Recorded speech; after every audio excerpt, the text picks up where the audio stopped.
Hello, everybody. I'm Bryan. And I'm Bryan. And this is Bryan versus Bryan, episode 84.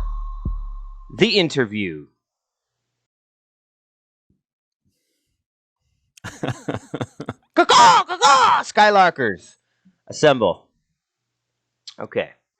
So, The Interview, 2014. A 2014 American political action black comedy. Ooh, Sure. Political espionage. What's that? I said sure. That sums it up. Second directorial work of Seth Rogen and Evan Goldberg. I love that.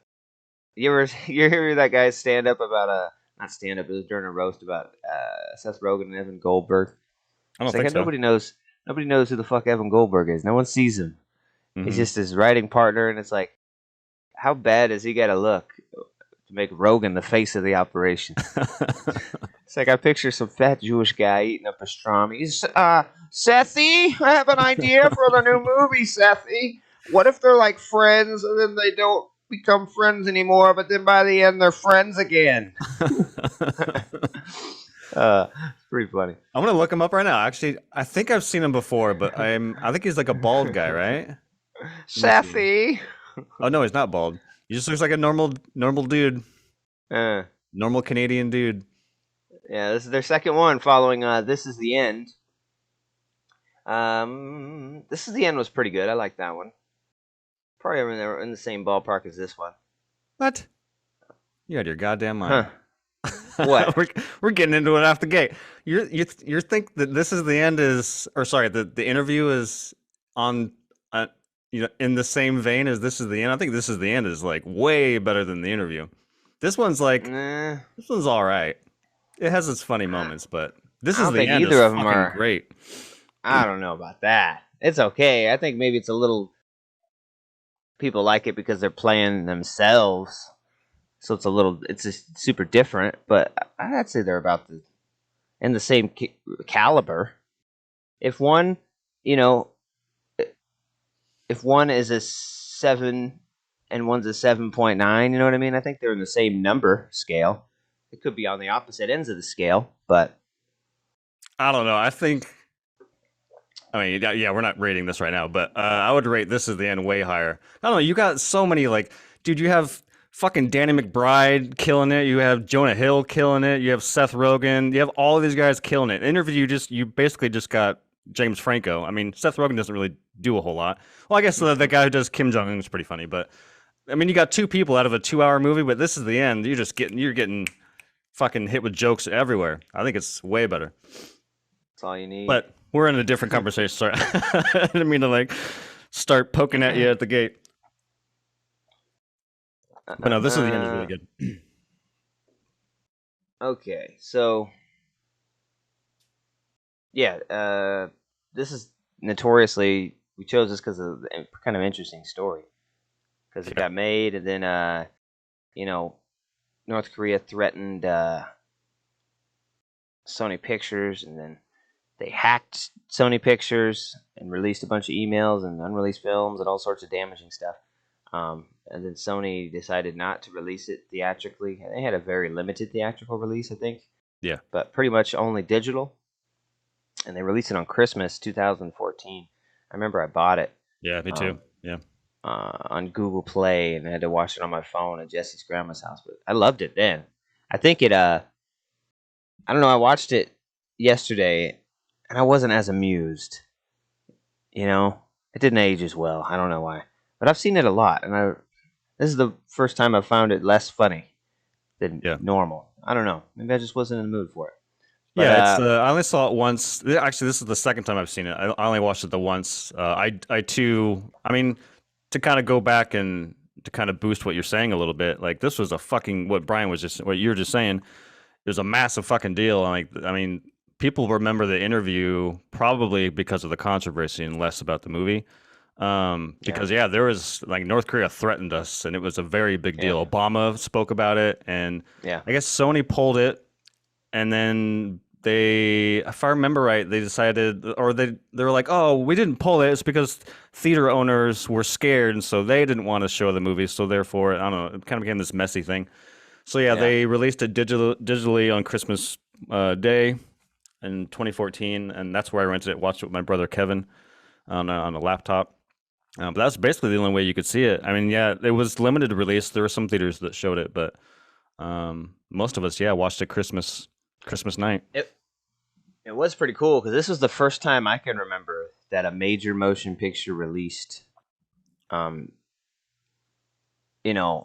home. Yeah, ahead of its time. Look where we are now. This is before. Mm-hmm. And I was gonna watch it anyways, because I love their movies. And, the Seth Rogen, Pineapple Express type of shit. And so I was gonna watch it regardless of where it came. And I was like, yes, I get to watch it at home for, that's awesome. So it was one of the first to do that. Mm. It made $12.3 million at the box office. So, yikes! And the couple of box offices it opened at, the local opened at like a Napa Auto Parts and like. You can watch in your hospital room on the TV. Yeah, your hotel room. Oh, and I loved what Obama said about it, dude. Yeah, he didn't cave in. Props to him. Yeah, I wish they would have talked to me. I would have told them to go ahead and release the film. We're not going to let people bully us and step all over our freedoms and our right to express ourselves in our films and our movies. So, I wish they would have talked to me. I would have told them, release the movie, Sethy. Okay. Shove it up your ass, huh? You need a peanut butter cup. I could really go for a delicious Reese's peanut butter cup. Oh, man. Peanut butter cup. Okay. This reminds me of that Key and Peele sketch. I know everyone is famous for the Luther stuff, but there's another one that I find really funny where it's like a home video of him in college and a bunch of people smoking weed, and he's like, "You better pass that joint."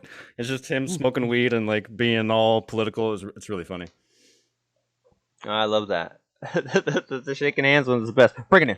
Wait. Bring it in. Hey, what's up? What's up, brother? Bring it in. I love it when they use it for other stuff, like they're doing the Xbox games, and then it was like, yeah, that was pretty good. Like Halos, I'm bringing it in, Quantum Break, oh, hilarious. Yeah, I don't even remember, but it was like Forza or something. Yeah, shakes it. Like Battletoads, get the fuck out of here. Yeah. All right. So, all right, let's get into it. Starts off with the little girl singing. It's a pretty good start to it. That's pretty good. I remember that was pretty funny. It's got the subtitles. Singing some ridiculous shit, hating America. I hope your women get raped by beasts of the jungle. Die, American, die. Yeah. Your murder and your blood would fill my tiny heart with joy. Yeah, that was pretty good. And then it shows a rocket going off, and then it goes right into hello tonight on Skylark tonight, and he's interviewing Eminem. This was a pretty memorable part. A lot of people remembered. It's that Eminem interview. It's still gold. Yeah, it's still funny. When he's do you understand how your lyrics might be deemed hateful to the elderly? And it's like, first of all, they start with elderly, which is just hilarious. Yeah, I love Franco's portrayal of this. It's over the top, but it's pretty funny the whole time. Like, you understand a little lady might think, this guy, I think, when he says he wants to kill me, doesn't quite like me. Do you understand where someone might think that? And then we notoriously get into the, I think I just rap about things that scare me or things in my life. Like, people think I'm rapping about homosexuals because I'm anti-gay, but it's just because I'm gay. He keeps talking, and then I love everybody in the room. What the fuck? Hold on, because he keeps talking and like, wait, what? Hold on. And everyone's like, hey. Everyone in the production room's like, what the fuck? And then I like how they're just what the fuck, and then some girl calmly like from lower down, kind of turns around. He said he's gay. Like, that's what I fucking thought. Hold on, Dave. Pretty sure he just said he's gay. I'm gonna back you up just a second here. A minute ago, you said you were gay. He's like, yep. What did you mean by that? Gay can mean a lot of things. Yeah. What do you mean by that? What do you mean gay? I'm a homosexual, meaning... Yeah. And... yeah. Hold on. Say exactly what I fucking say. Listen. Oh, and he's like, listen, Hector, I had a vasectomy, so I can't get you pregnant when I wrecked your rectum. What did you mean when you said that? Well, Hector was a real... Hector's rectum was real? And I love they put on the board, Hector's rectum real. They're all cheering in the back. Yeah! Yeah! Hector's rectum's real. I love how the his publicist, Eminem's publicist, comes in the production. Shut that fucking shit down! Shut it down! No, fuck you! This is gold. We're not stopping this interview. And then yeah, so that's a pretty memorable part. And Eminem wasn't very good in it. He's very stiff, and you know, it seems very weird in it. But yeah, it's funny.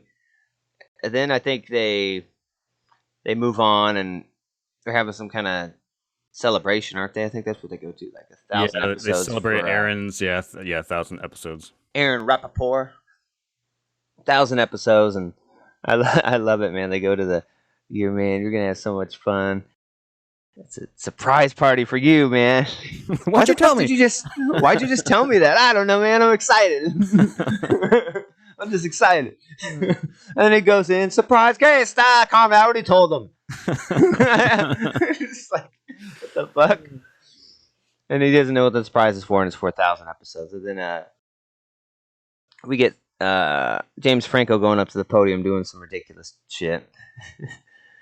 The first of many Lord of the Rings. It gets funnier every time. Yeah. You are the Samwise to my Frodo. And then he does the precious, I need my Aaron. That's pretty ridiculous. Yeah. There's some good this movie is one of the ones I go back to constantly on YouTube when I'm just looking up bloopers and outtakes. You can just watch that and it's gold. Yeah. This and like Anchorman and Anchorman 2 are some of the ones I always go back to. Dude, have you seen the Anchorman 2? Of course, I'm sure you have. Blooper where he's talking about his leg feeling like a cock.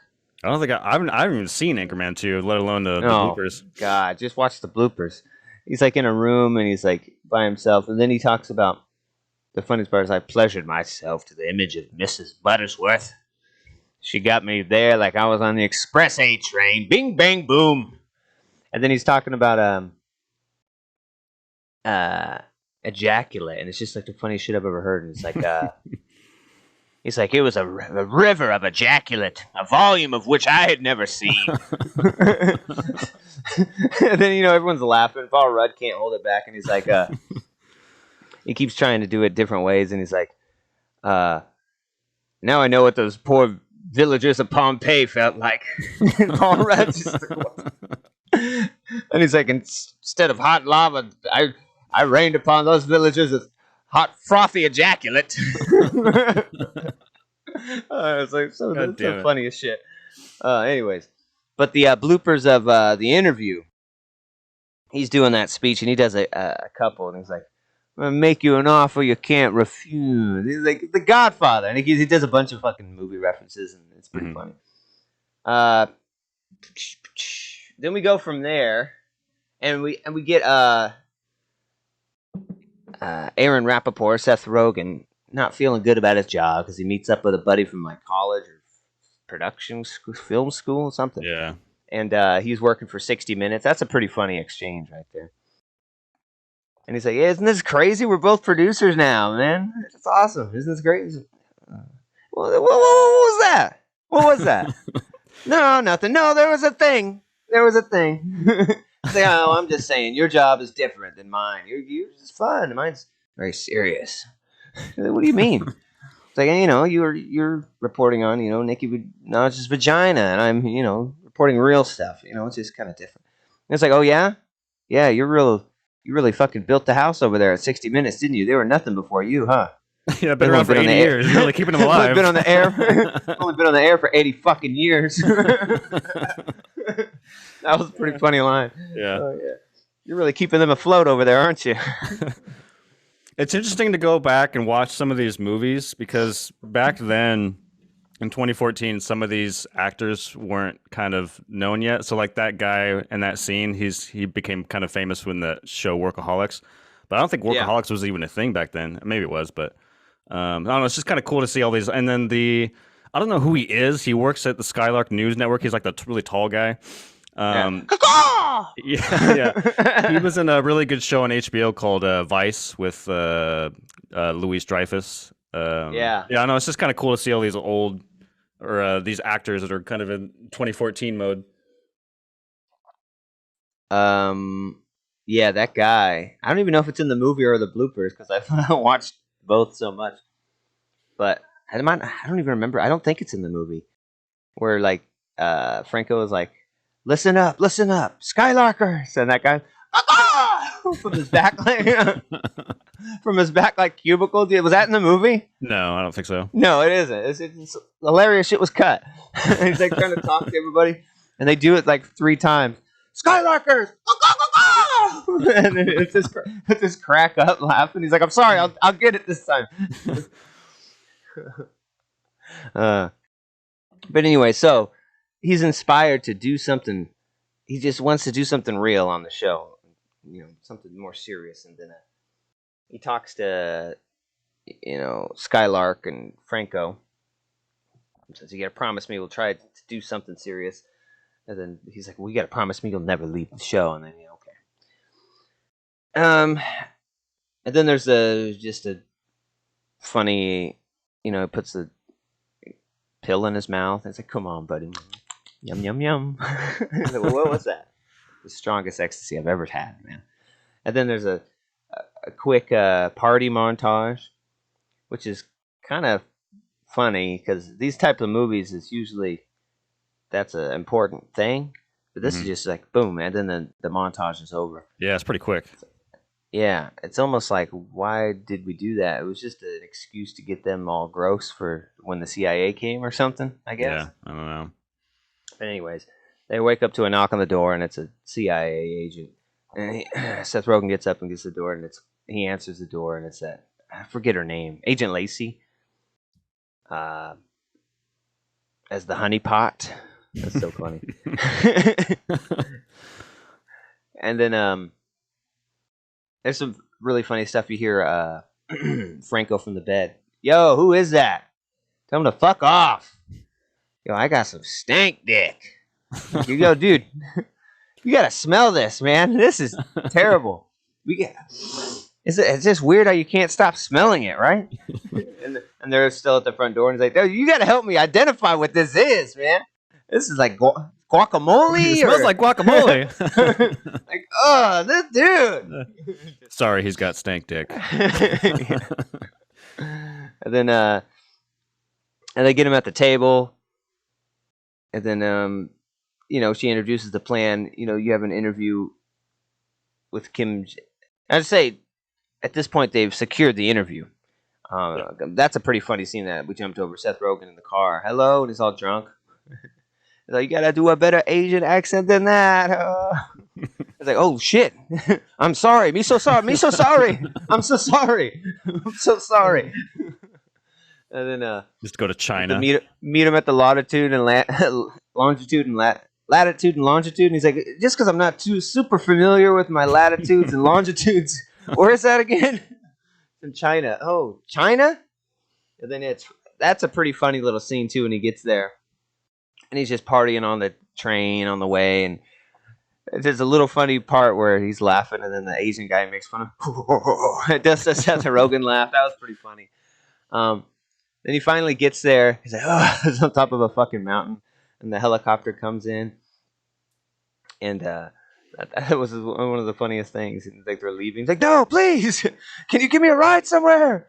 Give me that guy had water. Give me some water. I packed terrible for this trip. I packed like a fucking fool. Like a fucking fool. Has his arms up and shit. Yeah, please. Like a fool. They drop him like a tiny ass little Korean water. I just thought that was such a funny line. I pack like a fucking fool. You could have just emailed me. You got Skype? You guys have Skype? We had to come out here to hear this. And that's our first look at Suchin Pak. She's pretty funny in this. Yeah.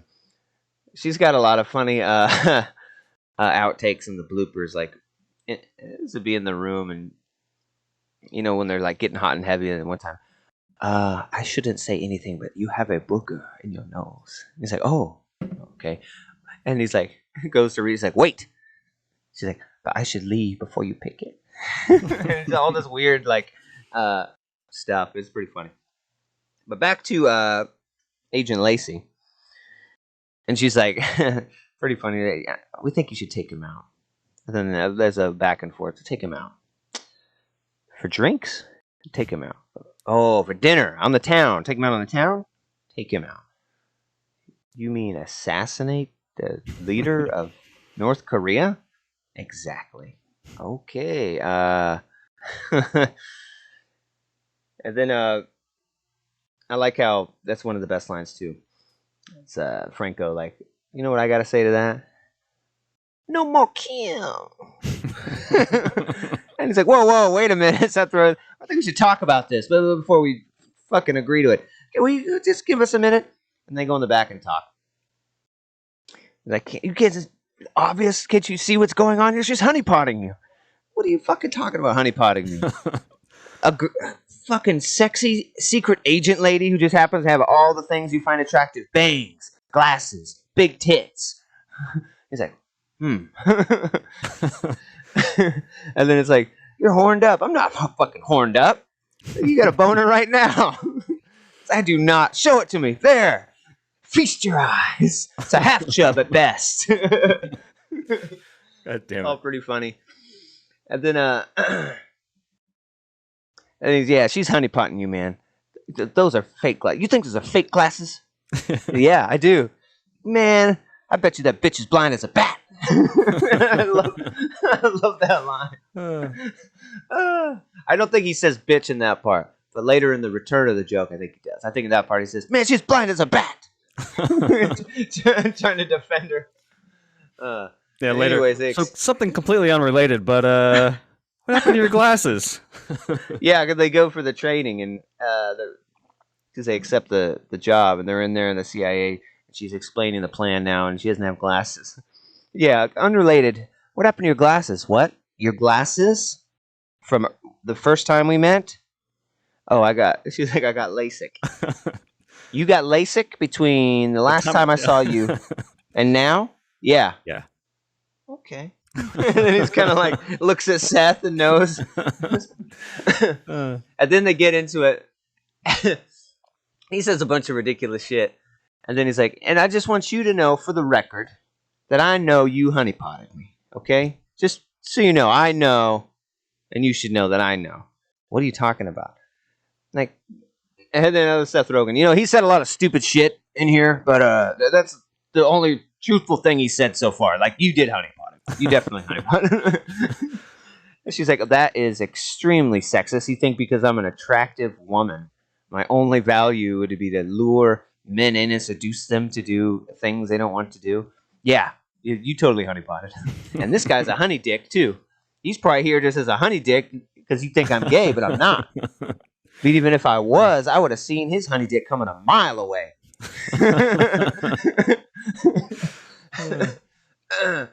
And he's like, yeah, and you honeypotted me and I defended you. I told him that bitch is blind as a bat. Oh, God damn it. Oh, that's so funny. So it's just little, yeah, it's like overall the story isn't very funny. And the movie, it's just the little jokes. It has some of the best little one-liners, you know? It's not the best story, but there's some really funny fucking, especially Dave Franco. Oh, James Franco, sorry. Yeah, and he's just over the fucking top, man. Yeah. And it just makes me wish that they do another movie together, dude. It's like, dude, the chemistry's pretty good. Yeah, so and we get some funny stuff with the rice and strip and the Oh yeah. Skylark. And he's just walking, and puts it on his face. Oh, the guy who eats it, and when they coming in, he's Oh, like, yeah, "Oh yeah. no, it's a gum." He just puts it in his mouth. And He when we put it in first his do mouth. that, I love it when they're showing him the bag, and this is the magnetic flap that'll hide the rice and strip. This is the bag? I don't know, man. He puts it on. The aerodynamics are off. It's hitting my hip. And then he shows up to the airport later. He's got like a Louis Vuitton or a Gucci bag. He's like, whoa, what the fuck is that? It's my bag. That's not the bag the CIA gave you. That bag was fugly with a capital F. He's like, yeah, but it was fucking designed to carry a poison through the airport. And he's like, no, man. He's like, Kim Jong is a fan. He knows I take fashion risks. I show up with that bag. He'd be like, oh, Dave, why you have such an ugly bag? Oh, he's going to know something's up. I thought that was super funny. And then, they're first searching him when they get there. No, another little funny part before they even get to that is when they show up at the airport and they got all the Asian, almost like a luau. They're all standing there to welcome him. And Suchin Pak is there, and they say, welcome our American friends. And I don't think a lot of this shit would fly now. And in 2014, even Mr. Progressive Seth Rogen has his name attached to stuff like this. But I thought it was fucking hilarious, even being Asian. When he's like, our people speak different languages, have different face, but inside, same. Different, but same. Same. Also, same. And then Seth Rogen's like, I'm just sorry for what he's saying right now. Oh, God. We may be different face, but inside, same. That part was fucking hilarious. Oh, my God. Fucking Franco, man. Sometimes I'll just pull that out of my rapport of things I've remembered from funny things from movies, and I'll say it. Same. I love him in that leads to the whole Ryson thing. One of my favorite bits of the movie is with the tiger, where they make Rogen crawl out in the middle of the night. That's fucking hilarious. I love that shit. You got, why do I gotta go? Because you don't have an interview with Kim-jong-un, and if you die, the whole fucking mission won't be ruined. Or captured or killed? What do you mean captured or killed? Do you think there's a chance I'll be captured or killed? It's like, yeah, could be. Yeah, there's lots of funny stuff in that part. And that's after the part with the gum you just said, where because he said he couldn't hide it in the bag. So where'd you put it? I put it in a pack of gum, man. Don't worry about it. It's fine. No one's ever gonna find it. It pulls out the gum. First thing, what is this? Immediately, yeah. That's gum. And he pulls out the rice and shit. What is this? That's a piece of gum. He rips the paper off. He puts it in his mouth. Your gum tastes like shit.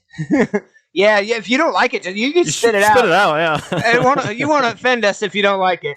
Your American gum tastes like shit. I suspect you hide things in your ass. Yeah. I don't think he says that in the movie either, does he?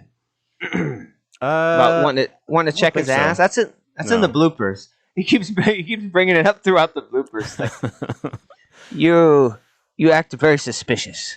I suspect you hide things up your ass. All throughout the bloopers, I will check that ass. That's the last thing I do. Anyways, that's a tiger.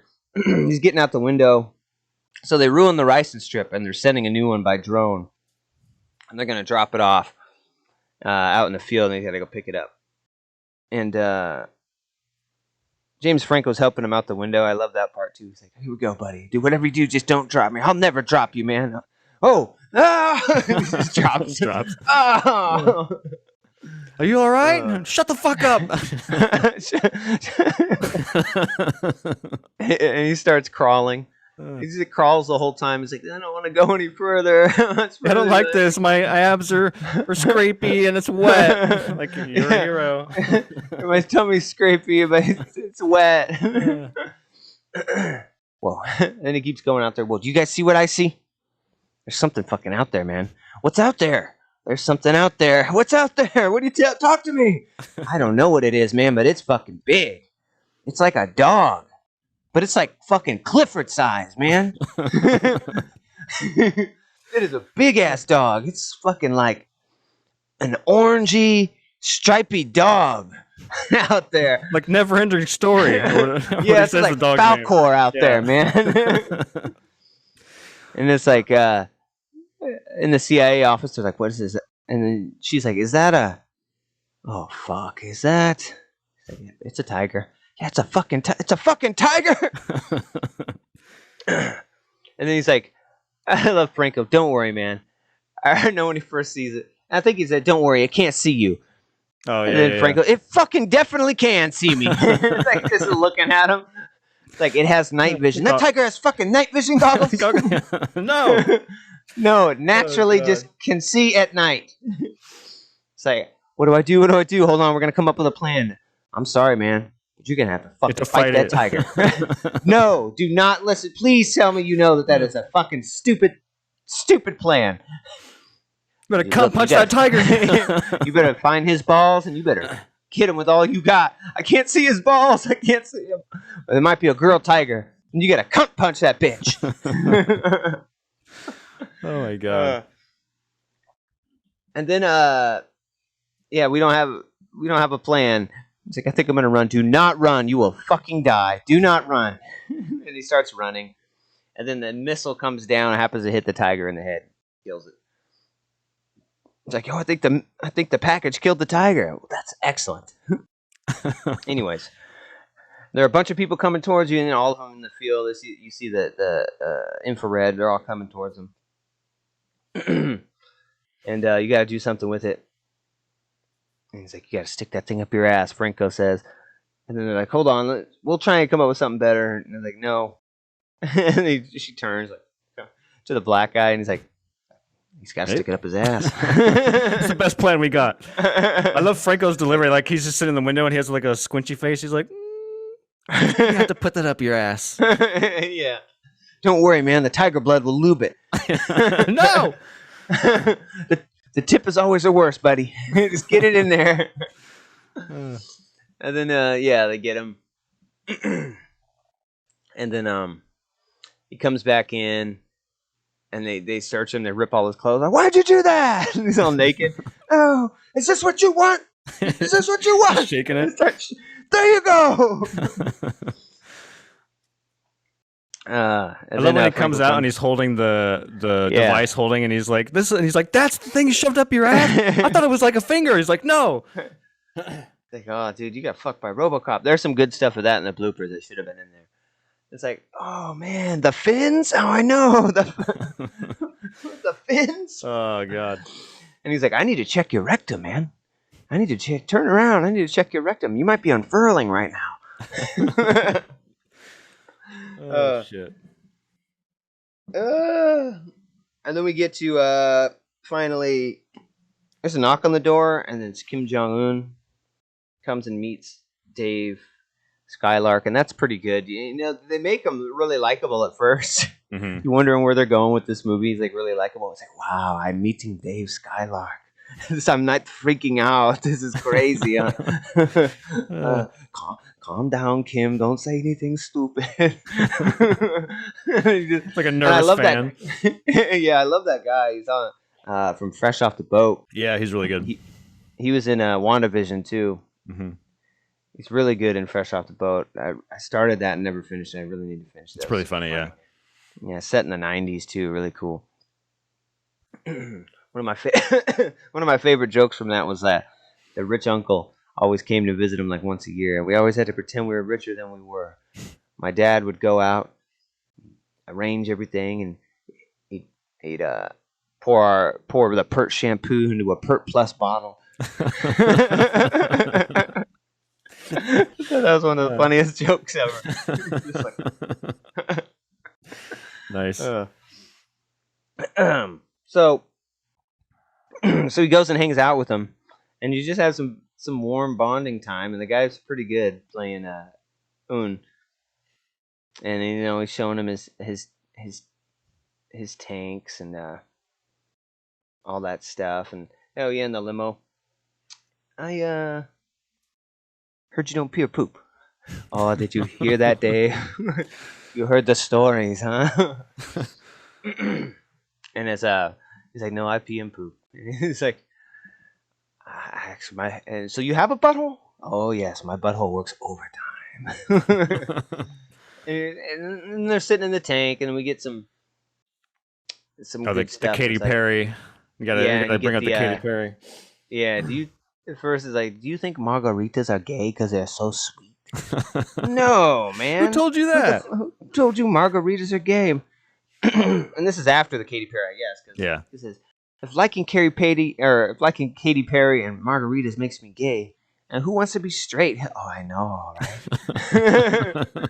Because it comes on. I don't know. My wife must have been in here listening to this. I've never heard this song before. It's like, what are you kidding me? I love Katy Perry. It's so inspirational. Yes, it is. It's like, Dave, sometimes I feel like a plastic bag. Floating through the wind.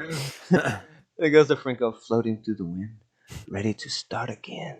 And then I like it when they do the boom, boom. Oh, yeah.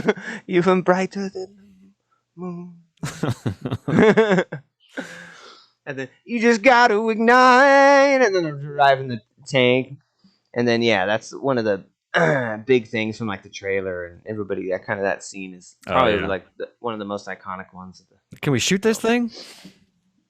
I wouldn't take you out here and not bring you all the way, Dave. Yeah. And then and they do some other stuff. They play some basketball and then meet up with some chicks. And then he comes back and it's like, where have you been, man? You spent all day with Kim-jong-un. And he's like, yeah. What happened? It's like, it was the best day of my life. Like, what? Like, yeah, dude, we drank margaritas, drove a tank, played basketball, fucked chicks. He's like, you guys fucked chicks together? Yeah, dude. Kim-jong-un. What do you say? He's a beast, man. He knows how to party, dude. So awesome. It's like, yo, you realize you have to kill him tomorrow, right? Yeah. Now I've been rethinking the plan, man. Yeah. I think he's just misunderstood. He's like, dude, he's a master manipulator. What are you trying to say? He's a master manipulator of the media, and you are the media. Man, nobody knows Kim like I know Kim. Face to face, dick to dick. Yeah, funny shit. So what does he do? Oh yeah, I don't remember what. He throws away the strip eventually. Yeah. Because he likes Kim so much. Then we do get to see the scene where that brings on the real Kim. We do get to see the scene where the guy who chews the gum dies because it's got like a 12-hour waiting period where metabolizes in your body. And that's a pretty funny scene. He looks over and he's trying to get Franco's attention. Like, and the dude starts puking and shitting. And then it's pretty crazy. The guy tries to help him and he shoots him in the head. Just blood goes everywhere. Even on the kids that are just sitting there. Yeah, the little boys playing guitar. He got the blood on his face. Dave, look how big the guitars are compared to their bodies. It's funny to me. They're all playing these guitars. And he's like, yeah, that is kind of funny, huh? Oh, that must be in the bloopers. Did they actually say that? Yeah, that's definitely in the bloopers. No, it did say that in the movie. Because it gets shot, and then like Kim immediately runs over the body and starts crying, and then everyone starts crying, and then the scene ends. Yeah. No, but it's before that, when they're just playing guitars. Oh, yeah. Gotcha. I do remember him saying it. Like, look how big the guitars are. And then because Seth Rogen looks over and he's annoyed that they're like having this little moment and laughing and talking. Yeah. And still being buddy. Yeah, because then he has like a meeting in Franco's there, and it's like all the military guys, and you kind of see the real Kim start to come out. And it's funny because Franco's got a cigarette, and he's like, "Listen up, everyone." And he's, "Hey, you, listen up. Important stuff. Listen up, you." He's like the right hand man now. Yeah. And he's starts talking about people that doubt him, and someone will pay for this, and it doesn't matter how many of his own people or millions of other people he has to kill and burn to the ground. And one of the guys is like, in Korean, is like, "Un, the stupid Americans in our presence." And, he kind of realizes he's still there. He's like, his face throughout the meeting is getting weirder and weirder. He's like, "I'm gonna go outside, okay, Kim? It's just me. It's just I don't know. I've had too much of whatever this is, like the drink." Yeah. I love the scene before that where right before that, I think, is when they're sitting outside, him and Franco, or him and Rogen, and Rogen's still trying to get him to do it, and he won't do it, and they get this kind of fight, and he's like, "You're being ignorant," and then you get that the gif, the famous James Franco gif, which is even funnier in context when he stands up. "You guys think you were my Bilbo to my Frodo, but you're just fucking Boromir." Yeah, you're just Boromir. I don't even fucking know who that is. I don't know who Boromir is. That's such a fucking Boromir thing to say. So good. I love it. Oh, what does he say? It's like, "I'm getting a vibe from you." What do you mean? I don't know. It's just like a cunty vibe from you. It's like a really cunty. I think that. And then I love that. Yeah, that's the greatest gift ever, and I use it so much. It's so good. It's like, "You are fucking ignorant." Ignorant. It's like, "You're fucking arrogant, motherfucker." Love that. Oh my god, it's so good. So good. And then he discovers like the grocery store. Remember, he thought the fat kid's like, "No one's starving here. Look, there's a fat kid in front of the store." And I love Seth Rogen's reaction at that part. "Yeah, I guess no one's starving here. Must not be any starvation in this country." We saw one fat kid in front of a grocery store. And then, he discovers the grocery store is fake. He's like, "What the fuck?" He lied to me and all this shit. Yeah, and then finally we have this big altercation at the end, and the helicopter battle, and it's pretty fucking brutal. And they edited this down a bit, so I don't know how much more brutal it was or how much more condemning of North Korea it was. It's like, dude, you're not going to release your movie in North Korea. Why are you cutting it down for them? Fuck them. Yeah, no one's ever going to see it. I told them not to do it. They did it anyway. I said, "Sethy, you don't cut this movie, Sethy. It's good the way it is." Me and Michelle love the movie. The kids saw the movie, love the movie. Big fan. Yeah, just fucking leave it.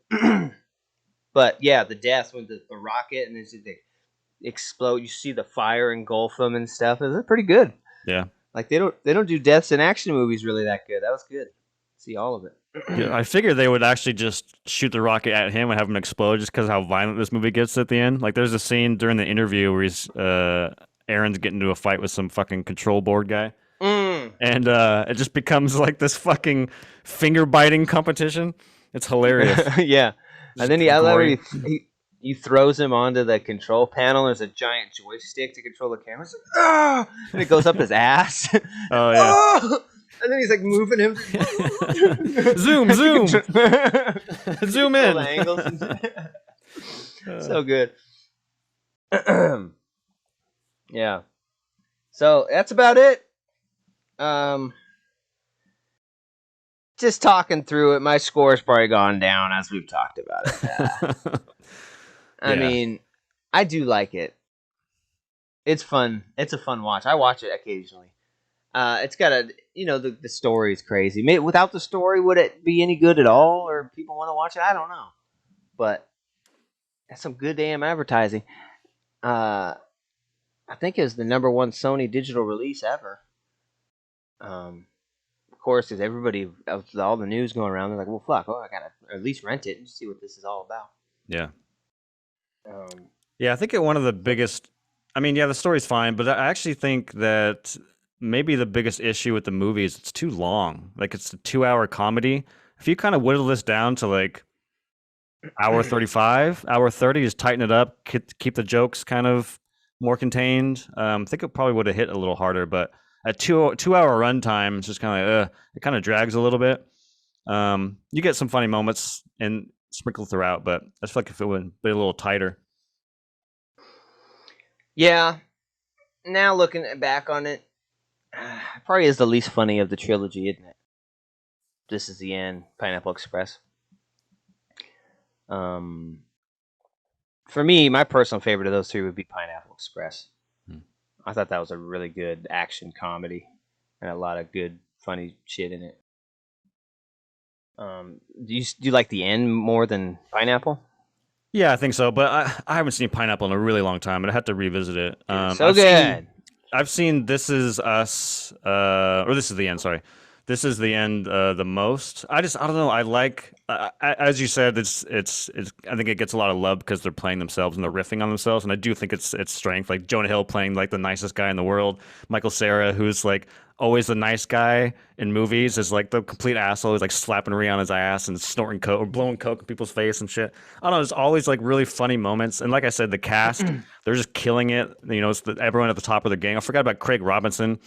He's in it too. I don't know. I just feel like that movie has I don't know. I just think it's funny. I think it's just an entertaining story. Just them stuck in this room, just fucking picking each other apart. I don't know. Craig Robinson was really good in Pineapple, though. Yeah, he's really good in Pineapple too. Like, it's my style. You ain't got no style, motherfucker. So is Danny McBride. Danny McBride's great in Pineapple as well. Oh yeah. Yeah. It's my cat's birthday today. One of my favorite things of any of their movies, just as a scene in general, I don't think I've ever seen a movie do this. And it's in Pineapple Express, and it's the last scene of the movie. They're sitting in a diner, and they're all bloody and fucking gross, and they're joking and retelling the events of the movie. So, like, it's just them poking fun of everything they've done in the movie, but they're just this bloody mess. Like, hey, remember that time you got shot in the fucking throat? He's like, are you dying? And he's like, no, I'm just, I don't know, just having somebody sum up the plot of the movie you just watched in a funny manner. I've never seen a movie do that before. Yeah, and he tried to kill us. Yeah, I did. Yeah, that was really funny. I think I'm gonna have to watch that today, dude. I'm in a mood for that. Yeah, it's been a really long time since I've seen it. The funny one. I hate when people fucking linger, man. Yeah, lingers. I know, right? Fucking linger. Linger. Fucking linger, man. So, yeah. Score. All that said, it's got some funny moments. It's a fun watch occasionally. I don't know. When I came into this, I was confident I was gonna go with a 7, but now I think I'm gonna go. I think it is more of a 6.4. Ooh, man. You are very close to me. I think 6.4. Yeah, 6.5 for me. Yeah. Okay. I don't think it's quite a 7. There's some really fun stuff. I mean, the stuff that we didn't touch on, you know, there's the hate us because they ain't us. You know, there's some really kind of memorable stuff in there. But hate us because they ain't as us. Yeah, but you saying that, I was at a 7 and I came down talking about it. But I'll meet you there. I think 7.5, halfway to 7. Yeah. Is where, yeah. Okay. We'll be on the same page for this one for once. Cool. 7.5s all around. I agree with that. Or 6.5. I give it a 6.5. Yeah, sorry, 6.5s all around. But it's almost a 7. You know, it's halfway there. Mm-hmm. It's pretty good. But yeah, the hate us because they ain't us was reoccurring throughout it, and that's pretty hilarious. No, they hate us because we fucking is us. And what we is doing is bullshit.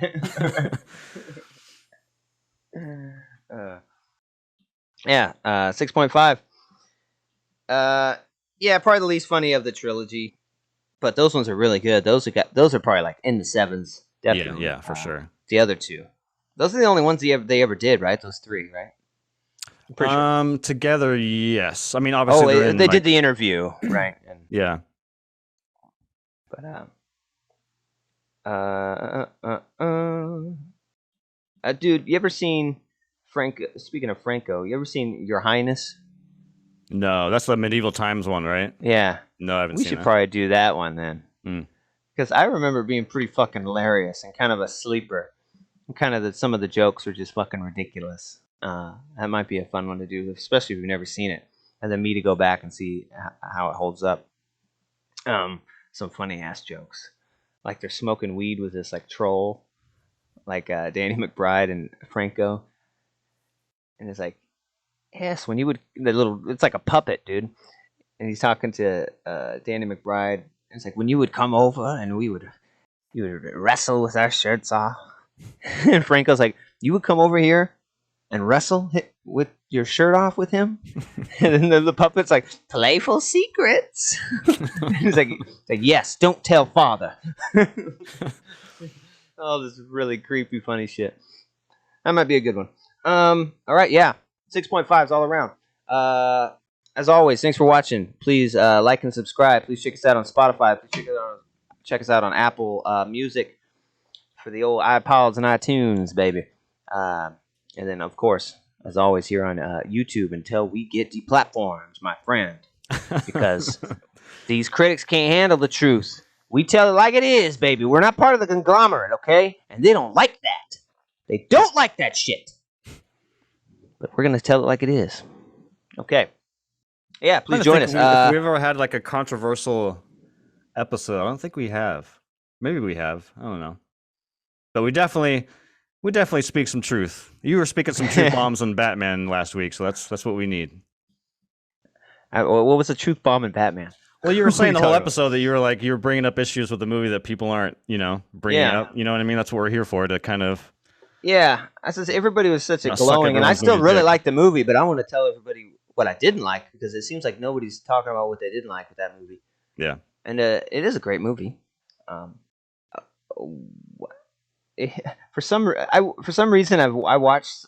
You ever seen a Ben Shapiro movie review? He does. Yeah. I don't know why. I don't watch all of them, but I've seen one or two. Yeah. But it's like interesting, because why the fuck are you doing a movie review? And anyways, he has a pretty honest take, and usually a take I can agree with. Like he did the Star Wars, and he really liked Star Wars and ranked them. And I thought his ranking was pretty good.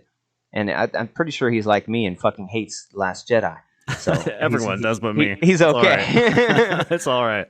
But he did the Batman one, and he really disliked it.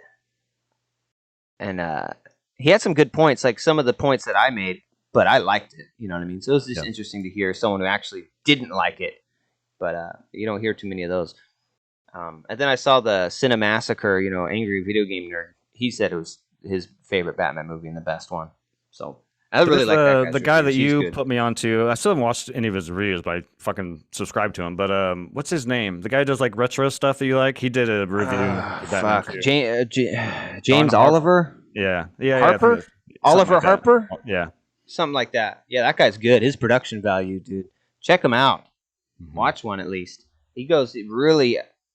Most of the time, I'll watch those before a review so I can learn a lot about the production, because he does a lot of the side stuff. He goes into everything. If there was a video game, he talks about, always hits on the score, like the musical score, just every part of it. It's really cool. Yeah. My channel I always go to for movie reviews after I watch a movie is Red Letter Media. I think that sometimes they can be, I disagree with them, and they can be a little cynical, especially towards like Disney and Marvel type stuff, but I think they're really funny, and I think that their show is a lot like ours in the sense that it's just two guys just sitting around bullshitting about a review of a movie. Yeah. There's no like written stuff that they've memorized, or it's just two guys sitting in a room talking about it. So I really like them as well. If anyone doesn't know what Red Letter Media is, I think they're okay. Sometimes it gets really boring for me. Those guys. I think I subscribe to them though. I think I prefer the Cinemassacre stuff, the Angry Video Game Nerd guy. When he does it alone, and then when he does it in a group, when they do like retro VHS rental reviews, and the panel he has, they're really funny guys, and have you ever checked those out? No, I actually don't even know who you're talking about. Yeah, you look them up. It's AVGN, Angry Video Game Nerd, and like the channel's like Cinemassacre. He does movie and retro video game stuff. Nice. And the Angry Video Game Nerd shit is just funny, dude. Who'd be like, "You've never seen that shit, dude? Dog, you gotta see that." It'd be like playing an NES game like Turtles, and it's the hardest fucking shit ever. This fucking piece of shit game, that fucking bullshit. Nice. Yeah, he just goes nuts. And then, yeah, you can't fucking jump because the guy's jump won't even fucking go long enough. This sounds awesome. And yeah, and he's been doing it for fucking years, and it's super popular. So it's got a lot of content. Yeah. Well, fucking speaking of turtles, shout out to that collection coming out soon. Oh yeah, that looks fucking dope, dude. I'm getting that. That looks like it might be a cool one to have on Switch. Yeah, for sure. Portable, all the Turtles games. That'd be fucking dope. Yeah, the Cowabunga collection looks really cool, man. And it's got online for like 3 of them. That's awesome. That's cool, man. Can't wait. Yeah, but check out the VHS rental reviews of Ninja Turtles. That's a really good episode, and it reminds me of our episode and how much we loved it. And they're just glowing about the movie. But anyways, guys, we'll catch you next Sunday. Don't quite know what we'll figure it out. We always do. Yeah. Or we just show up when we don't have anything. Just hey, just talk. We're just gonna hang out. No one would know the difference. Our 15 viewers may. Yeah, they didn't get far enough into the video to figure out there's no movie. Oh my god, I went and printed off those pictures I told you about. Damn it, I don't have them in here. You know, like our first episode, I made a cool picture and some other stuff, and I went to print them off, and it's a funny story. I was like, yeah, I just want all these printed off. The guy at like Office Depot or something, he's like, all of them? I was like, yeah, even the YouTube screenshots? So yeah, okay. And then he cut them off, like he cut them all wrong. It's like, yeah, these are cut off. And he's like, I don't know, I think the image might have been cut off. And I was like, I know, I made the image. I made that. I know it's not cut off. And he's like, oh, yeah, I guess it isn't. What the fuck? Prints it off again. And he's like, YouTube screenshot, huh? And I was like, yeah, that's my video. He didn't seem impressed. It's the Jean-Claude Van Damme video. He's like, look at it. It's got 97,000 views. That's our biggest video. It's nice. Didn't give 2 shits. I was like, dude, you crop it so it's like it has his face in it. It's like, well, normally we charge you to crop. I was like, okay, but since we messed it up the first time, I'll do it for free. I was like, oh, okay. It's kind of fun. Kind of weird. Anyways, yeah, join us next time. We'll figure out something fun to do. I thought this one was going to be funner. I apologize. Then I watched the movie. I was like, oh, man. This is not going as good as I remembered it. I thought this was going to be a rip-roaring laugh of a talk. Yeah. And we still got to do Theodore Rex, I think. Oh, yeah, we got to do something fucking off the wall. Shugga like a bow. Whoopi Goldberg and a dinosaur. The first time Whoopi Goldberg was canceled because she had a dinosaur for her partner. Yeah, we gotta find something that's off the walls, ridiculous to review. Yeah, something cheesy. Wouldn't you know it? Lawnmower Man was such a great hit for us, and I would have never thought to watch Lawnmower Man or think it would be a great episode. You know what I mean? And that one was great. That was fun. That was one of the best ones ever. It's fucking ridiculous. I still remember. He's gonna rape him. Dude, the fucking monkey in the beginning was one of the funniest fucking things. Yeah, man. Oh my god. With his crinkled chimpanzees.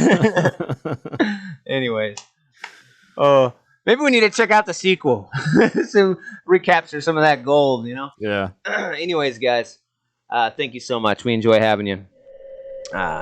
Really appreciate it. Until next time, and until the next Vs, we'll say peace. Peace. Later, guys.